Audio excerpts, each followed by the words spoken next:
27% of the world's best foil fencers are left-handed. In the general population, that number is about 10%. And at the 1996 Olympics, left-handers made up a quarter of the opening round in épée fencing, but two-thirds of the finalists. Something is going on, and a pair of studies from 2025 and 2026 just gave us the clearest picture yet of what that something is. It is not what most people assume. The standard story you will hear is pretty simple. Left-handers are rare, so opponents are not used to facing them, and that unfamiliarity creates an advantage. That part has been floating around sports science for decades. It makes intuitive sense. You train against right-handers 90% of the time, so when a lefty shows up, your muscle memory is slightly off. Your reads are slightly late. In a sport where milliseconds matter, slightly late is enough. But this new wave of research does something no previous study has done. It does not just count how many left-handers show up in elite sports. It asks where exactly they cluster within the rankings. And the answer is what makes this genuinely new. A team led by Tim Simon, Florian Loffing, and Elisa Fresnelli analyzed 15,099 elite athletes across 6 disciplines, pulling from year-end world rankings between 2004 and 2023. We are talking the top 300 fencers, table tennis players, and badminton players in the world, tracked over nearly 20 years. And instead of just asking, are there more lefties than expected, they split the rankings into tiers and looked at how the proportion of left-handers changes as you climb higher. In men's foil fencing, 27% of elite athletes are left-handed, nearly 3 times the population rate. In men's table tennis, about 24%. In men's épée, 21%. Those numbers alone are striking, but they are not the breakthrough. The breakthrough is the gradient. In multiple disciplines, especially in the women's divisions, the proportion of left-handers increases the higher you go. The top 50 has a higher percentage of lefties than the top 100. The top 100 has more than the top 200. Left-handers are not just showing up. They are rising to the top disproportionately. Now here is why that creates a real problem for the simple unfamiliarity explanation. Think about it. If you are a fencer ranked in the top 50 in the world and 27% of your peers are left-handed, you are not facing lefties rarely. You are facing them constantly. In knockout tournament formats, the deeper you go, the more likely your next opponent is left-handed, because there are more of them in those later rounds. So the idea that top athletes just have not had enough practice against lefties starts to fall apart at the exact level where the advantage is most visible. The researchers themselves call this out directly. They argue that the assumption that elite athletes lack experience against left-handers is implausible, because at the top you encounter them all the time, and elite training programs specifically prepare for those matchups. So if it is not just unfamiliarity, what else is going on? One piece of the answer comes from time pressure. Back in 2017, Loffing published a finding that drew a clean line through the data. He compared left-hander representation across sports and sorted them by how much reaction time athletes have. In high time pressure sports like table tennis, fencing, baseball, and cricket, left-handers make up over 30% of elite athletes. In lower time pressure sports like tennis, badminton, and squash, the number drops to under 9%, basically at population level. No advantage at all. That is a huge clue, because it suggests the advantage is not about left-handedness in general. It is about what happens when your brain has no time to consciously adjust. When a fencing blade comes at you in a fraction of a second, you are not thinking. You are running on pattern recognition. And if your pattern library was built mostly on right-handed opponents, a left-handed attack does not just feel different. It hits a gap in your automatic processing. Your instincts are calibrated for the wrong mirror image. Tennis is too slow for that effect to dominate. You have time to adjust mid-rally. Table tennis does not give you that luxury. But the story gets another layer, because in February 2026, a separate team at the University of Chieti-Pescara in Italy published something that shifts the whole conversation. Giulia Prede and colleagues tested over 1,100 volunteers and found that left-handers are not just physically different in competition, they are psychologically different. Left-handers scored measurably higher on what researchers call hyper-competitive orientation, the drive to win at all costs, and lower on anxiety-driven avoidance of competition. And before you think, well, maybe lefties just have better hand-eye coordination or something, they tested that too. They ran a dexterity task on 48 participants, half left-handed, half right-handed. The result? No significant difference. Only 11 of 24 right-handers were actually faster with their dominant hand.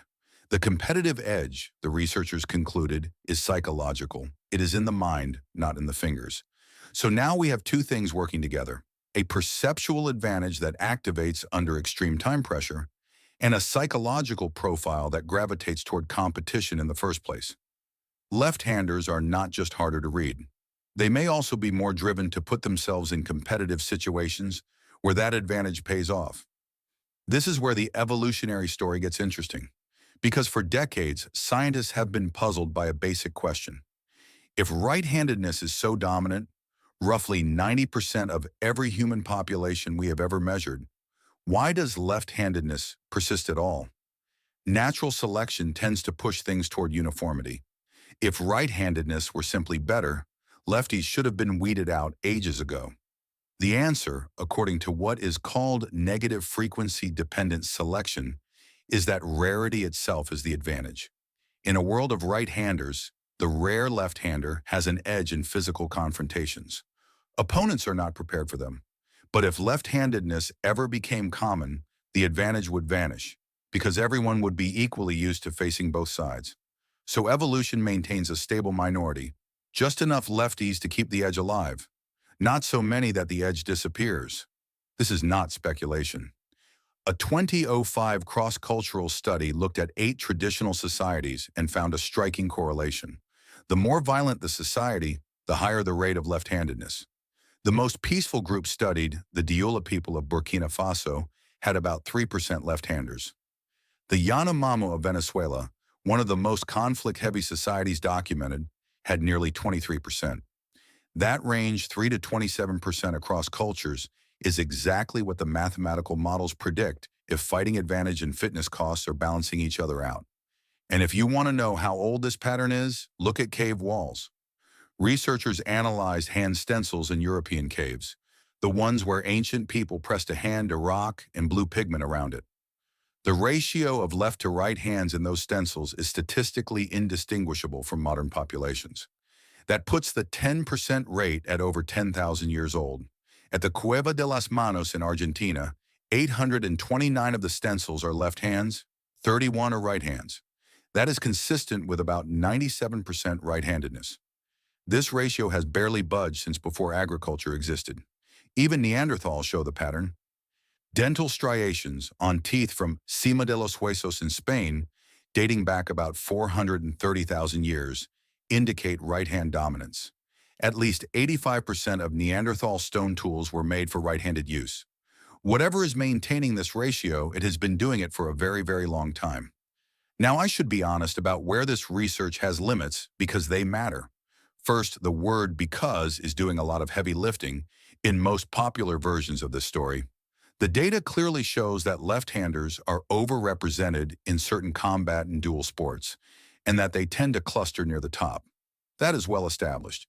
But the mechanism, the why, is still hypothesis. The unfamiliarity explanation makes sense and has some support, but no study has directly measured it by, say, comparing leagues with different percentages of left-handers and showing the advantage shrinks as lefty frequency goes up. The researchers themselves acknowledge this gap. Second, self-selection is a real confound. If everyone knows lefties have an advantage in fencing, more left-handed kids might choose fencing, and more coaches might recruit them. That alone could create overrepresentation without any in-match advantage at all. The handball data is a nice illustration of this. In penalty throws, left-handed men are overrepresented among the selected shooters, but their actual conversion rate is no different from right-handers. The advantage may be in the selection, not the execution. Third, the advantage appears to be shrinking in some sports over time. In professional tennis, where we have decades of ranking data, the left-hander edge has decreased in men and nearly vanished in women. The likely explanation is professionalization. Video analysis, specialized sparring partners, targeted coaching. As preparation gets better, the surprise factor erodes, which ironically is exactly what the frequency-dependent theory predicts. When opponents adapt, the advantage narrows, and the sex difference is real and not fully explained. The overrepresentation is consistently larger in men than women across almost every sport studied. Though interestingly, the distributional gradient, that increasing concentration at higher ranks, is actually more pronounced in women.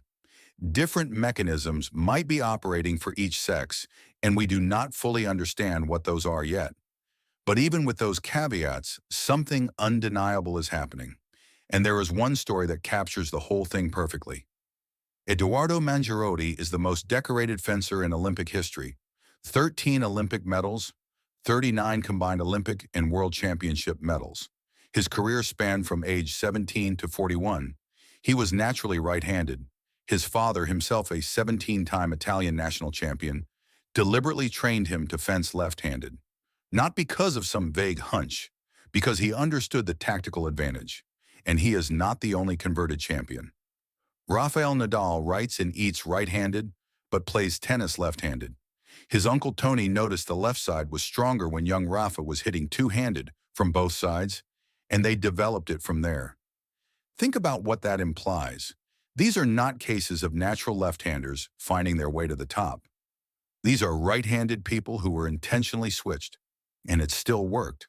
The advantage is powerful enough that you can manufacture it. So where does this leave us?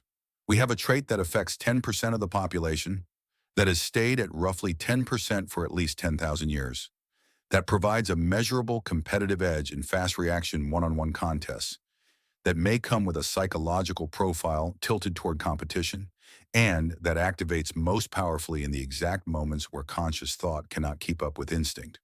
The advantage is not about being left-handed. It is about what happens when your opponent's brain encounters something it did not train for, in the fraction of a second where training is all you have. Rarity is the weapon, and evolution has been sharpening it for longer than civilization has existed.